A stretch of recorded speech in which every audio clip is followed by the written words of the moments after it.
나이 들면 친구 많아야 외롭지 않다. 이런 말 많이 들어보셨죠? 자식들이랑 자주 연락하고 동창회도 나가고 경로당도 다니고 그래야 건강하게 산다고들 이야기합니다. 그런데 정말 그럴까요? 실제로 보면 오히려 반대인 경우가 더 많습니다. 친구 많다는 사람이 더 외롭고 관계 많다는 사람이 더 지쳐 있고 바쁘게 산다는 사람이 정작 자기 시간은 없습니다. 요즘 어때요? 물으면 바쁘다고는 하는데 막상 뭐가 바쁜지 물어보면 대부분 남 챙기느라, 남 신경 쓰느라, 남 눈치 보느라 바쁜 겁니다. 나이 들수록 더 많이 가져야 하는 게 아니라 오히려 하나씩 내려놓아야 합니다. 진짜 자유는 많이 가진 데서 오는 게 아니에요. 필요 없는 걸 버릴 수 있을 때 옵니다. 그렇다면 우리들은 어떤 걸 버려야 할까요? 오늘 이 동영상으로 딱 7가지 확실하게 알려드릴 테니 내 이야기도 여기 있을까? 잘 들어봐 주세요. 순천 연양동에 사는 72살 박영숙 씨 이야기입니다. 박영숙 씨는 평생 남편과 자식 뒷바라지만 하며 살았습니다. 남편이 세상을 떠나고 자식들이 결혼해서 나간 뒤에도 영숙 씨는 여전히 바빴어요. 명절 준비, 손주들 챙기기, 친척들 연락, 동창 모임, 쉬는 날이 없었습니다. 어느 날 딸이 물었어요. 엄마, 요즘 뭐 하고 싶은 거 없어요? 영숙 씨는 멈칫했습니다. 하고 싶은 거? 그런 걸 생각해 본 적이 없었거든요. 그날 밤 영숙 씨는 이불 속에서 생각했습니다. 나는 평생 뭘 위해 산 걸까? 지금 내가 하는 일들 중에 진짜 내가 원해서 하는 게 뭐가 있나? 답이 나오지 않았습니다. 며칠 뒤 영숙 씨는 작은 결심을 했어요. 하나씩 내려놓아 보자. 남들 하던가 에게 기대하는 습관, 억지를 유지하는 것에서 이제는 가벼워지고 싶다. 처음엔 불안했습니다. 이러다 나만 혼자 남겨지는 건 아닐까? 사람들이 날 이상하게 보는 건 아닐까? 하지만 신기한 일이 벌어졌습니다. 하나씩 내려놓을수록 몸이 가벼워졌고 마음이 편해지더니 숨이 깊어졌습니다. 지금 영숙 씨는 말합니다. 진짜 자유는 버릴 수 있을 때 온다고요. 우리는 그동안 너무 쌓아 올리는 것에만 집중했는지도 모릅니다. 사실 나이 들수록 필요한 건 채우는 게 아니라 비우는 건데 말이죠. 오늘은 그 무게들을 하나하나 짚어보려고 합니다. 나이 들어 버려야 할 것들, 놓아야 비로소 자유로워지는 것들을 말입니다. 본격적인 영상 시청 전에 구독과 좋아요 눌러주세요. 지금 구독을 누르시지 않으면 이 채널의 영상을 다신 보시지 못할 수도 있으니까요. 그럼 지금부터 시작하겠습니다. 첫 번째, 타인의 평가를 신경 쓰지 마세요. 75 김순애 씨의 일화입니다. 경로당에 가기 위해 새로 산 점퍼를 입고 나갔어요. 연한 하늘색이었고 가볍고 편했습니다. 그런데 경로당에서 만난 한 분이 이렇게 말했어요. 아이고, 순애 씨, 그 나이에 그런 색 입으면 어떡해요, 촌스럽게. 순애 씨는 웃으며 넘겼습니다. 그래요? 저는 괜찮던데. 하지만 집에 돌아와서 거울을 봤어요. 정말 이상한가? 내가 너무 튀나? 다음 날부터 순애 씨는 그 점퍼를 입지 않았습니다. 옷장 깊숙이 넣어뒀어요. 그리고 경로당 나갈 때마다 남들이 뭐라고 할까 신경 쓰기 시작했습니다. 그런데 여러분, 타인의 평가는 대부분 그 사람의 기준일 뿐입니다. 그 사람이 보기에 이상하다는 거지? 세상 모두가 그렇게 보는 게 아니에요. 어떤 사람은 하늘색 점퍼가 촌스럽다고 하고 어떤 사람은 예쁘다고 합니다. 어떤 사람은 그냥 아무 생각도 안 해요. 그런데 우리는 비판하는 한 사람의 말에만 귀를 기울입니다. 왜 그럴까요? 내가 이상하고 잘못된 걸까요? 결론은 전혀 아닙니다. 칭찬은 기억에 약하게 남고 비판은 강하게 남기 때문입니다. 잘 어울려요 라는 말 10번보다 이상해요 라는 말 1번이 더 오래 남아요. 그래서 우리는 칭찬해준 9명은 잊고 비판한 한 명만 기억합니다. 그 평가를 한 사람은 이미 잊었을 가능성이 큽니다. 그냥 지나가는 말이었을 뿐이에요. 하지만 듣는 사람은 그 말을 계속 기억합니다. 독일 철학자 쇼펜하우어는 이렇게 말했습니다. 타인의 의견은 우리 삶에 아무런 영향을 미치지 못한다. 영향을 받는 것은 우리가 그 의견에 가치를 부여했기 때문이다. 우리가 남의 말에 상처받는 건 그 말이 진실이어서가 아닙니다. 우리가 그 말을 진실로 받아들였기 때문이에요. 누군가 이상하다고 하면 그게 사실인지 아닌지는 중요하지 않아요. 내가 그 말을 믿는 순간 그게 내 현실이 됩니다. 타인의 평가는 이제 내려놓아도 됩니다. 그 사람이 뭐라고 하든 그건 그 사람의 생각일 뿐이에요. 여러분의 진실이 아닙니다. 누군가 여러분을 평가한다면 그냥 이렇게 생각하세요. 아, 저 사람은 저렇게 보는구나. 그리고 끝입니다. 그 이상 마음 쓰지 않아도 됩니다. 여러분이 입고 싶은 옷을 입으세요. 여러분이 하고 싶은 말을 하세요. 여러분이 살고 싶은 대로 사세요.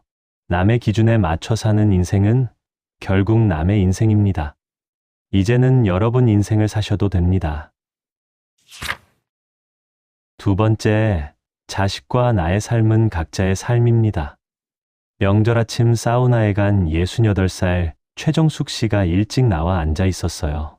다른 분들이 하나둘 들어오면서 이야기가 시작됐습니다. 우리 큰아들이 이번에 승진했어요. 부장 됐다고 연락 왔더라고요. 우리 딸은 외국에서 일해요. 화상통화로 손주 얼굴 봐요. 우리 막내가 집 샀어요. 강남은 아니지만 그래도 서울이에요. 정숙 씨는 가만히 듣고만 있었습니다. 정숙 씨의 아들은 작은 회사에 다니고 있고 딸은 결혼해서 시댁 눈치 보며 살고요. 자랑할 만한 게 없었습니다. 아니, 자랑할 게 없다는 생각 자체가 정숙 씨를 괴롭혔어요. 왜 나는 자식들이 자랑스럽지 않을까? 왜 나는 남들처럼 떳떳하지 못할까? 집에 돌아와서도 그 생각이 머리를 떠나지 않았습니다. 저녁에 아들한테 전화했어요. 요즘 회사 일은 어때? 그냥 그렇죠 뭐. 승진은 언제쯤 되니? 엄마, 그런 거 신경 쓰지 마세요. 전화를 끊고 나니 더 서운했습니다. 내가 뭘 잘못했나? 내가 뭘 더 해줬어야 했나? 혹시 여러분도 자식과 이런 대화로 상처받으신 적 있으신가요? 자식에 대한 기대는 부모의 마음에서 시작되지만 결국 부모 자신을 힘들게 만드는 경우가 많습니다. 기대한다는 건 상대가 내 마음대로 되길 바라는 겁니다. 하지만 자식은 부모 마음대로 되지 않아요. 자식은 자식의 인생이 있고, 자식의 속도가 있고, 자식의 선택이 있습니다. 그런데 우리는 자식의 성공이 곧 내 성공인 것처럼 느낍니다. 자식이 잘 되면 내가 잘한 것 같고, 자식이 못 되면 내가 부족한 것 같아요. 그래서 자꾸 비교하게 됩니다. 남의 자식과 내 자식을, 남의 인생과 내 자식 인생을. 하지만 그 비교는 자식을 위한 게 아니에요. 내 불안을 덜기 위한 겁니다. 기대가 크면 실망도 큽니다. 바라는 게 많으면 서운함도 많아요. 그리고 그 무게는 고스란히 부모 자신이 짊어지게 됩니다. 한국 속담에 이런 말이 있습니다. 오리 새끼는 길러놓으면 물로 가고 꿩 새끼는 산으로 간다. 자식은 결국 부모 손을 떠나 자기 길을 갑니다. 부모가 아무리 바라도 자식은 자기 선택대로 살아요. 그게 자연스러운 겁니다. 부모가 할 수 있는 건 거기까지예요. 키우고, 보내고, 응원하는 것. 그 이상은 자식의 영역입니다. 여러분 혹시 내 아이가 나를 보고 처음 웃어줬던 때를 기억하시나요? 혹시 그 순간 건강하게만 자라주기를 하시진 않았나요? 가장 중요한 것은 내가 자식을 사랑하는 마음입니다. 기대를 놓는다고 해서 사랑이 없어지는 게 아니에요.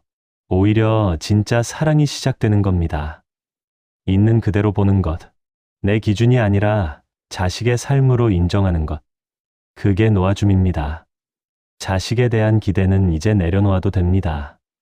자식이 성공하든 안 하든 그건 자식의 인생이에요. 여러분의 가치와는 상관없습니다. 명절 때 남들이 자랑해도 굳이 따라할 필요 없어요. 우리 애들은 그냥 건강하게 잘 지내요. 그 한마디면 충분합니다. 자식 때문에 마음 무거워하지 마세요. 자식은 자식대로 살고 여러분은 여러분대로 사시면 됩니다. 기대를 놓으면 관계가 훨씬 편해집니다. 세 번째, 더 이상 과거를 후회하지 마세요. 병원 대기실에서 있었던 일입니다. 70살 이철수 씨가 진료 순서를 기다리고 있었어요. 옆에 앉은 분이 말을 걸었습니다. 어디 편찮으세요? 허리가 좀 안 좋아서요. 그리곤 철수 씨는 예전 이야기를 꺼냈습니다. 젊었을 때 무리했어요. 공사 현장에서 일하느라 허리를 혹사했죠. 그때 좀 쉬엄쉬엄 할 걸. 그랬으면 지금 이렇게 안 됐을 텐데. 다음 주에도 같은 병원에서 철수 씨는 또 다른 사람과 이야기하고 있었어요. 젊었을 때 돈 벌겠다고 몸을 혹사했어요. 그때 조금만 조심했으면. 같은 이야기였습니다. 철수 씨는 만나는 사람마다 그 이야기를 했어요. 30년 전 일을 마치 어제 일처럼 반복했습니다. 그 이야기를 할 때마다 철수 씨의 얼굴엔 아쉬움이 가득했어요. 여러분은 여기까지 듣고 어떤 행동을 고쳐야 한다고 생각하셨나요? 맞습니다. 과거를 후회하며 지나간 일을 붙잡고 있는 행동입니다. 그때 그랬으면, 그때 그렇게 하지 말걸. 이런 생각이 반복되면 현재를 살지 못하게 됩니다. 후회는 과거를 바꾸려는 마음이에요. 하지만 과거는 절대 바뀌지 않습니다. 아무리 후회해도 그날의 선택은 그대로고 그날의 결과도 그대로예요. 후회가 습관이 되면 모든 대화가 과거로 향합니다. 옛날엔 이랬는데, 예전에 내가, 그때는 좋았는데, 과거 이야기만 하는 사람은 현재가 불편한 겁니다. 지금 여기가 만족스럽지 않으니까 옛날로 자꾸 돌아가는 거예요. 하지만 과거는 아무리 돌아가도 달라지지 않습니다. 후회만 커질 뿐이에요. 그리고 그 시간 동안 소중한 오늘이 지나갑니다. 프랑스 철학자 몽테뉴는 이렇게 말했습니다. 나의 인생은 끔찍한 불행으로 가득했다.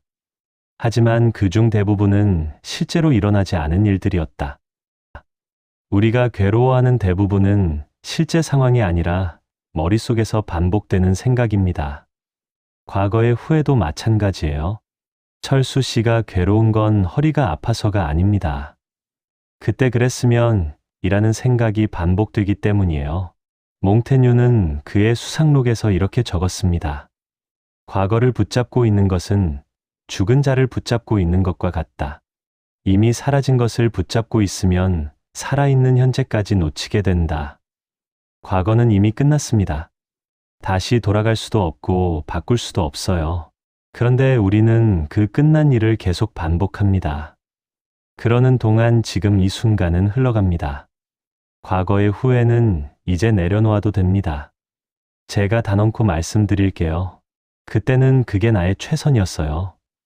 그 상황에서 할 수 있는 선택이었고, 그때의 내가 내린 최선의 결정이었습니다. 지금 돌아보면 아쉬울 수 있어요. 하지만 그때는 몰랐던 겁니다. 누구도 미래를 알고 선택하지 못해요. 후회할 시간에 지금 할 수 있는 일을 하세요. 과거를 바꿀 순 없지만 지금은 바꿀 수 있습니다. 오늘을 후회 없이 사는 것, 그게 과거를 내려놓는 방법입니다. 네 번째, 끊지 못하는 억지 관계. 어느 토요일 오후였습니다. 천안 백석동에 사시는 69 영희 씨의 전화가 울렸어요. 동창회 단톡방 알림이었습니다. 다음 주 목요일 점심 어때요? 좋아요. 저도 갑니다.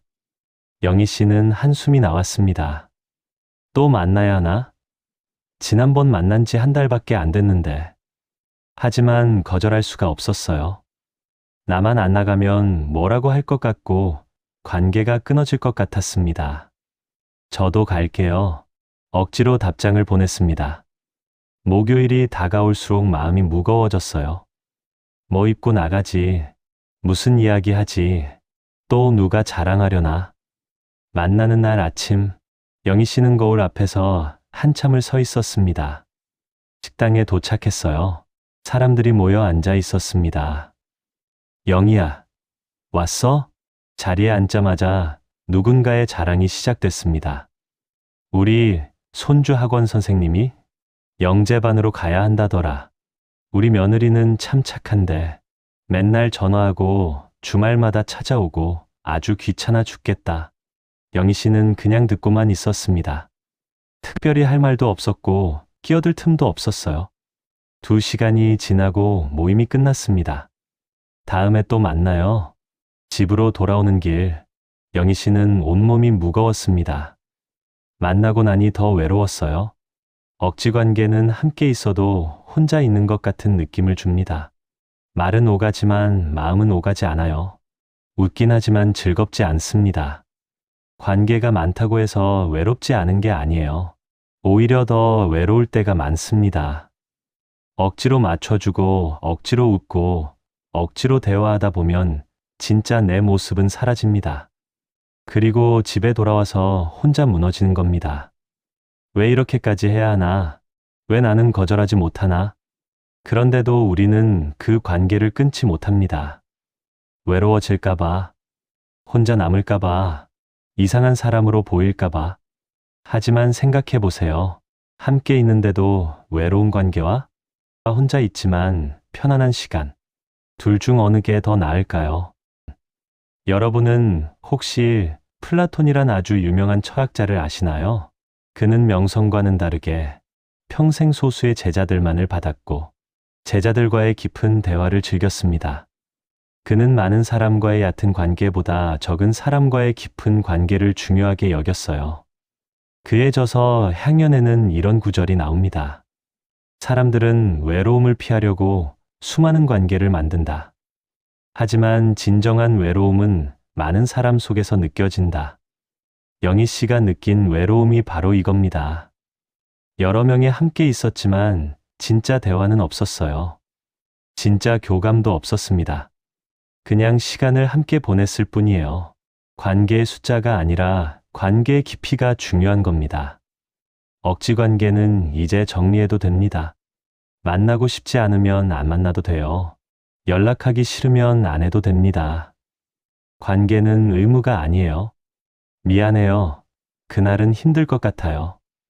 이 한마디면 충분합니다. 정말 소중한 관계라면 한두 번 안 만난다고 끊어지지 않아요. 오히려 억지로 유지하다가 지쳐서 끊어지는 경우가 더 많습니다. 관계에도 선이 필요해요. 내가 편한 만큼만, 내가 줄 수 있는 만큼만, 그 이상은 억지로 채우지 않아도 됩니다. 그리고 혹시 혼자 있는 게 더 편하다면 혼자 있으세요. 그게 더 정직한 겁니다.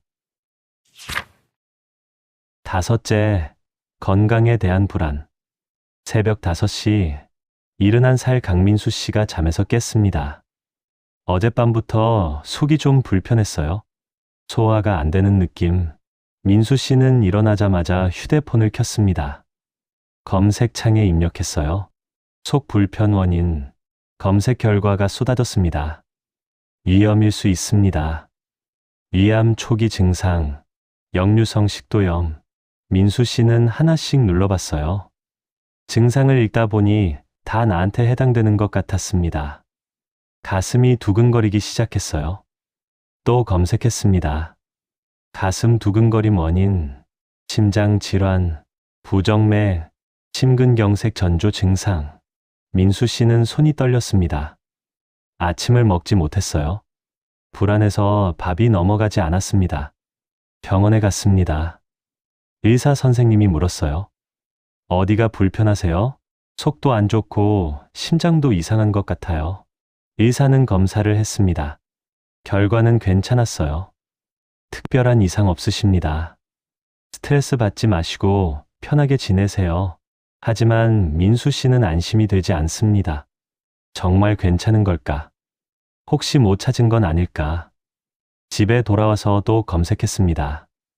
여러분, 건강 불안은 실제 병보다 마음의 병인 경우가 많습니다. 몸이 아픈 게 아니라 아플까봐 두려운 겁니다. 작은 증상도 인터넷에서 검색하면 큰 병처럼 보입니다. 이럴 수도 있습니다라는 가능성이 나한테 일어날 일로 바뀌어요. 그리고 그 불안이 진짜 증상을 만들어냅니다. 불안하면 심장이 빨리 뛰고 긴장하면 속이 불편해지고 걱정하면 머리가 아파요. 그러면 또 검색합니다. 심장 빨리 뛴, 두통 원인, 악순환이 시작되는 겁니다. 건강을 챙기는 건 좋은 일이에요. 하지만 건강 염려증은 오히려 건강을 해칩니다. 불안이 스트레스를 만들고 스트레스가 몸을 망가뜨려요. 걱정하다가 정말 병이 생기는 겁니다. 건강 불안은 이제 내려놓아도 됩니다. 몸은 원래 완벽하지 않아요. 나이가 들면 여기저기 불편한 게 당연합니다. 어제보다 조금 속이 불편하고 오늘은 다리가 좀 저린 것.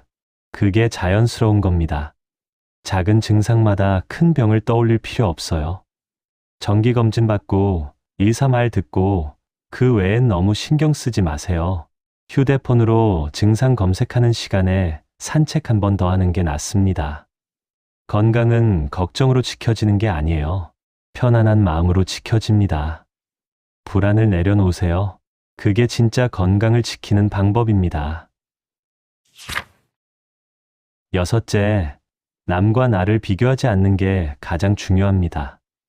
동네 카페에서 있었던 일입니다. 윤미경 씨는 친구들과 차를 마시고 있었어요. 친구 하나가 말했습니다. 우리 남편이 이번에 골프 치러 제주도 갔어. 나도 따라가려다가 그냥 집에 있어. 좋겠다. 우리 남편은 집에서 TV만 봐. 미경 씨는 가만히 듣고만 있었습니다. 미경 씨 남편은 작년에 세상을 떠났거든요. 다른 친구가 물었어요. 미경아, 너는 요즘 뭐 해? 그냥 집에 있지 뭐.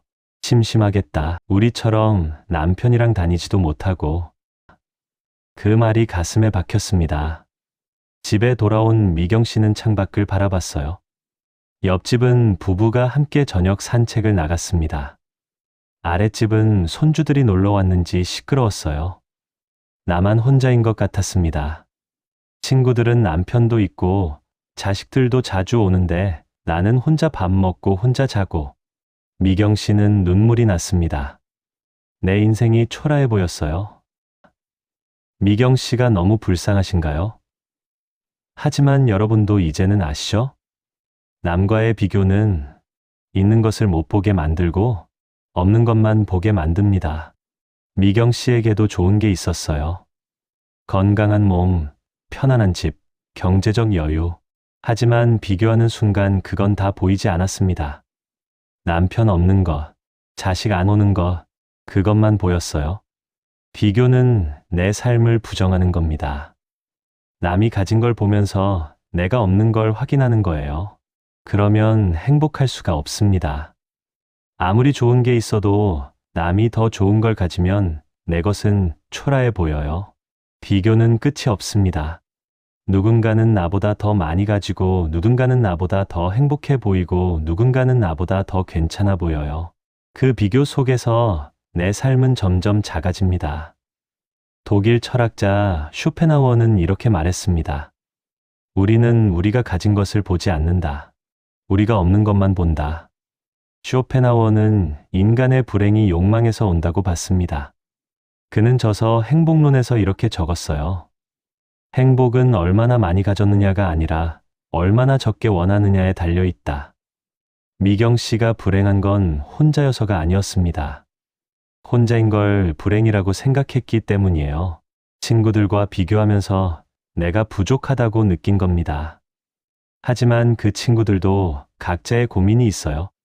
남편이 있어도 사이가 안 좋을 수 있고 자식이 자주 와도 편하지 않을 수 있어요. 겉으로 보이는 것과 실제 속마음은 다른 경우가 많습니다. 남과의 비교는 이제 내려놓아도 됩니다. 남이 뭘 가졌든 그건 남의 인생입니다. 여러분 인생과는 상관없어요. 비교할 시간에 내가 가진 것을 보세요. 건강, 집, 친구, 취미, 작은 것 하나라도 있다면 그게 감사한 겁니다. 남들은 다 잘 사는 것처럼 보이지만 그건 착각일 때가 많아요. 누구나 각자의 어려움이 있습니다. 내 삶은 내 삶대로 충분합니다. 비교를 멈추는 순간 비로소 내 삶이 보입니다. 일곱째, 완벽한 모습. 일요일 오후, 67살 서정희 씨는 집에 혼자 있었습니다. 남편은 골프 나갔고 자식들은 각자 집에 있었어요. 정희 씨는 소파에 앉았습니다. TV를 켰어요. 그런데 편하게 앉지 못했습니다. 잠옷 차림이 신경 쓰였어요. 머리도 산발이고 화장도 안 했습니다. 이러고 있으면 안 되는데. 정희 씨는 일어나서 옷을 갈아입었어요. 외출복까지는 아니어도 그래도 제대로 된 옷, 거울 앞에서 머리도 빗었습니다. 얼굴에 크림도 발랐어요. 다시 소파에 앉았습니다. 그런데 또 신경 쓰였어요. 거실이 좀 어질러져 있었거든요. 정리 좀 해야겠다. 일어나서 이것저것 치웠습니다. 쿠션도 바로 놓고 테이블도 닦았어요. 1시간이 지났습니다. 정희 씨는 다시 소파에 앉았어요. 이제야 좀 편해 보였습니다. 하지만 정작 정희 씨는 편하지 않았어요. 온몸이 긴장되어 있었습니다. 집에 혼자 있는데도 누가 보는 것처럼 신경 쓰고 있었던 겁니다. 완벽한 모습에 대한 집착은 혼자 있을 때조차 나를 쉬지 못하게 만듭니다. 이래서는 안 돼. 이런 모습을 보이면 안 돼. 이런 생각이 습관이 되면 혼자 있어도 긴장하게 됩니다. 아무도 보지 않는데 스스로를 감시하는 거예요.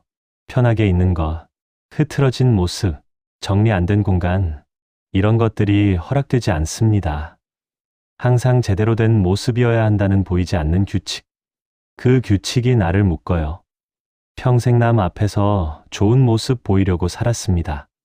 좋은 엄마, 좋은 아내, 좋은 며느리. 그런데 그 습관이 너무 깊어서 혼자 있을 때도 벗어나질 못해요. 쉬어야 할 시간에도 완벽해야 한다는 생각이 나를 쉬지 못하게 합니다. 그러면 진짜 쉬는 시간이 없어져요. 집에 있어도 쉬는 게 아니라 또 다른 일을 하는 겁니다. 나를 검열하고 나를 평가하고 나를 통제하는 일요. 한국말에 이런 말이 있습니다. 낡은 옷이 몸에 맞다. 완벽함보다 편안함이 더 중요하다는 뜻입니다. 정희 씨가 진짜 필요한 건 제대로 정돈된 모습이 아니었어요. 편하게 쉬는 시간이었습니다. 하지만 정희 씨는 편하게 있는 법을 몰랐어요. 평생 완벽한 모습을 유지하느라 편안함을 느껴본 적이 없었거든요. 이 속담은 이렇게도 해석됩니다. 억지로 맞춘 것은 오래가지 못한다. 자연스러운 것이 가장 오래간다. 혼자 있을 때마저 완벽한 모습을 유지하려고 하면 결국 지쳐서 무너집니다. 사람은 원래 완벽할 수 없어요. 흐트러질 수도 있고 게으를 수도 있고 정리 안 된 모습일 수도 있습니다. 그게 자연스러운 겁니다. 완벽한 모습은 이제 내려놓아도 됩니다. 집에서만큼은 편하게 있으세요. 잠옷 입고 싶으면 입고 머리 산발이어도 괜찮고 거실 좀 어질러져 있어도 됩니다. 아무도 보지 않아요. 보더라도 상관없어요. 혼자 있는 시간은 나를 위한 시간입니다. 완벽한 모습을 보이는 시간이 아니라 있는 그대로의 나로 쉬는 시간이에요. 편하게 앉아서 아무 생각 없이 TV 보고 그냥 멍 때려도 됩니다. 그게 진짜 쉬는 겁니다. 완벽함을 내려놓으면 비로소 편안함이 찾아옵니다. 자, 여러분 이 7가지를 들으며 단 하나라도 공감되는 게 있으셨나요? 그렇다면 혹시 내가 지금까지 이렇게 살았구나 하면서 걱정하셨나요? 걱정하지 않으셔도 괜찮습니다. 우리는 평생 무언가를 쌓으며 살았습니다. 관계를 쌓고 기대를 쌓고 불안을 쌓고 비교를 쌓았어요. 그렇게 쌓다 보니 어느새 짐이 되었습니다. 하지만 오늘 이 영상을 본 여러분은 이제는 알 것 같습니다. 나이 든다는 건 더 많이 가지는 게 아니라 조금씩 내려놓는 거라는 거요. 타인의 평가도 자식에 대한 기대도 과거의 후회나 억지 관계와 건강 불안 그리고 남과의 비교도 완벽한 모습도 다 내려놓아도 됩니다.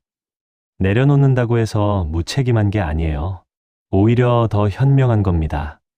필요 없는 무게를 내려놓고 진짜 중요한 것만 남기는 거니까요.